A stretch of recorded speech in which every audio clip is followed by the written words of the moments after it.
सुप्रभात। काम की तृप्ति नहीं होती। काम की तृप्ति नहीं होती, ये हमारी आज की आध्यात्मिक चर्चा का विषय है। मनुस्मृति में कहा गया है कि कितना भी विषय भोग क्यों ना किया जाए, काम की तृप्ति नहीं होती। जिस प्रकार के निरंतर ईंधन डालने से अग्नि कभी नहीं बुझती, भौतिक जगत में समस्त कार्यकलापों का केंद्र बिंदु मैथुन है। केंद्र बिंदु मैथुन यानी काम सुख है।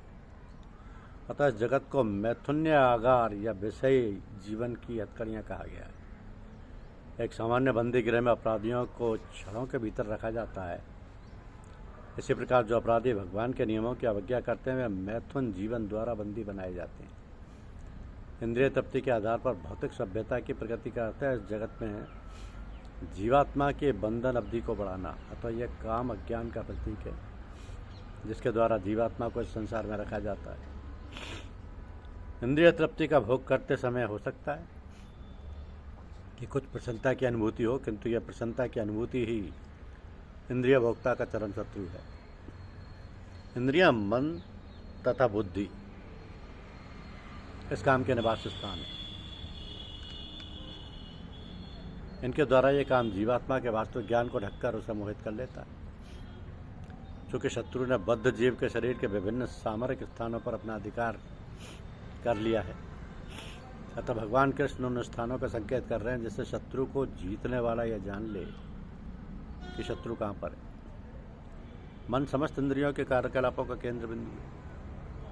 अतः जब हम इंद्रिय विषयों के संबंध में सुनते हैं तो मन इंद्रिय तृप्ति के समस्त भावों का आगार बन जाता है। इस तरह मन तथा इंद्रियां काम की शरण स्थली बन जाती है। इसके बाद बुद्धि ऐसी कामपूर्ण रुचियों की राजधानी बन जाती है कि बुद्धि आत्मा के निकट पड़ोस है। काम में बुद्धि से आत्मा प्रभावित होता है जिससे उसमें अहंकार उत्पन्न होता है और वह पदार्थ से तथा इस प्रकार मन तथा इंद्रियों से अपना तादात्म्य कर लेता है। आत्मा को भौतिक इंद्रियों का भोग करने की लत पड़ जाती है जिसे वह वास्तविक सुख मान बैठता है। आत्मा के इस मिथ्या स्वरूप को की विवेचना यह है कि जो मनुष्य इस त्रिधातु निर्मित शरीर को आत्मस्वरूप जान बैठता है, जो देह के विकारों को स्वजन समझता है, जो जन्मभूमि को पूज्य मानता है और जो तीर्थ स्थलों की यात्रा दिव्य ज्ञान वाले पुरुष से भेंट करने के लिए नहीं अपितु स्नान करने के लिए करता है, उसे गधा या बैल के समान समझना चाहिए। तो प्रारंभ में इंद्रियों को भस्म करके इस पाप के महान प्रतीक को दमन करो और ज्ञान तथा आत्म साक्षात्कार के इस विनाशकर्ता का वध करो।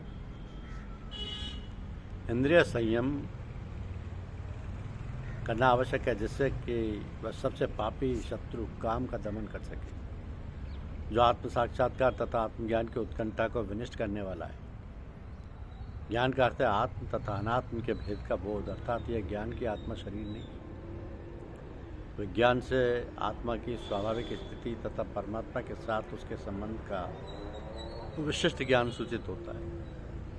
आत्मा तथा परमात्मा का ज्ञान अत्यंत गुह्य एवं रहस्यमय है, किंतु जब स्वयं भगवान द्वारा इसके विविध पक्षों की विवेचना की जाती है तो ऐसा ज्ञान तथा विज्ञान समझा जा सकता है।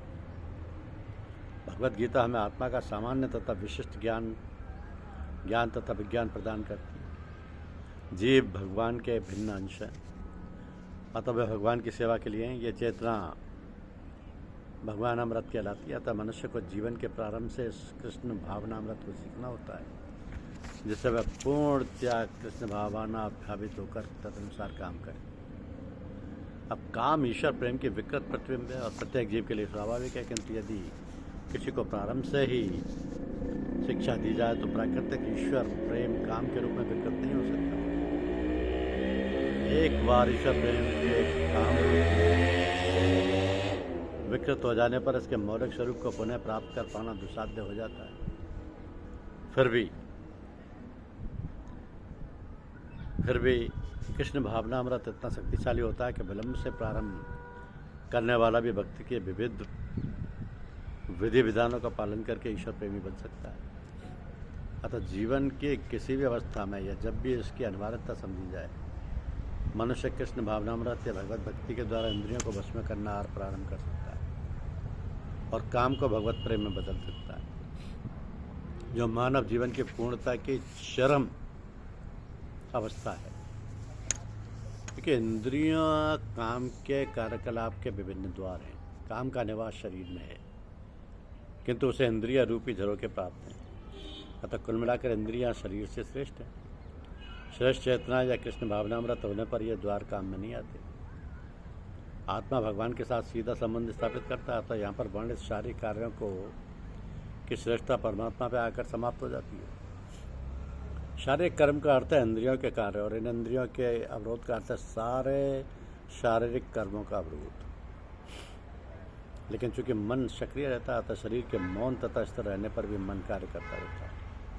यथा स्वप्न के समय मन कार्यशील रहता है, किंतु मन के ऊपर भी बुद्धि की संकल्प शक्ति है, और बुद्धि के भी ऊपर स्वयं आत्मा है। यदि आत्मा स्वयं प्रत्यक्ष रूप में परमात्मा में रत रहे तो अन्य सारे अधीनस्थ यदा बुद्धि मन इंद्रिय स्वतः रत हो जाएंगे। इंद्रिया विषय इंद्रियों से श्रेष्ठ है, इंद्रिय विषय इंद्रियों से श्रेष्ठ है, और मन इंद्रिय विषयों से श्रेष्ठ है। अतः यदि मन भगवान की सेवा में निरंतर लगा रहता है तो इंद्रियों के अन्यत्र रत होने की संभावना नहीं रह जाती। इस मनोवृत्ति की विवेचना यह है कि यदि मन भगवान की दिव्य सेवा में लगा रहे तो तुच्छ विषयों में उसके लग पाने की संभावना नहीं रह जाती। आत्मा को महान कहा गया, तो आत्मा इंद्रिय विषय इंद्रिय मन इंद्रियों मन तथा बुद्धि इन सबके ऊपर है। सारी समस्या का हल यह है कि आत्मा के स्वरूप को प्रत्यक्ष समझा जाए। मनुष्य को चाहिए कि बुद्धि के द्वारा आत्मा की स्वाभाविक स्थिति को ढूंढे और फिर मन को निरंतर भगवान में लगाए रखे। इससे सारी समस्या हल हो जाती है। यदि कोई बुद्धिपूर्वक अपने मन को भगवान के शरणागत होकर भगवान में लगाता है तो मन स्वतः सशक्त हो जाता है। और यद्यपि इंद्रियां सबके समान अत्यंत बलिष्ठ होती हैं, किंतु ऐसा करने पर वे दंत विहीन सांपों के समान अशक्त हो जाएंगे। तो भौतिक जीवन में मनुष्य काम तथा प्रकृति पर प्रभुत्व पाने की इच्छा से प्रभावित होता है। प्रभुत्व तथा इंद्रिय तृप्ति की इच्छाएं बद्ध जीव के परम शत्रु हैं, किस नहीं। किंतु भगवान की शक्ति से मनुष्य इंद्रियों मन तथा बुद्धि पर नियंत्रण रख सकता है।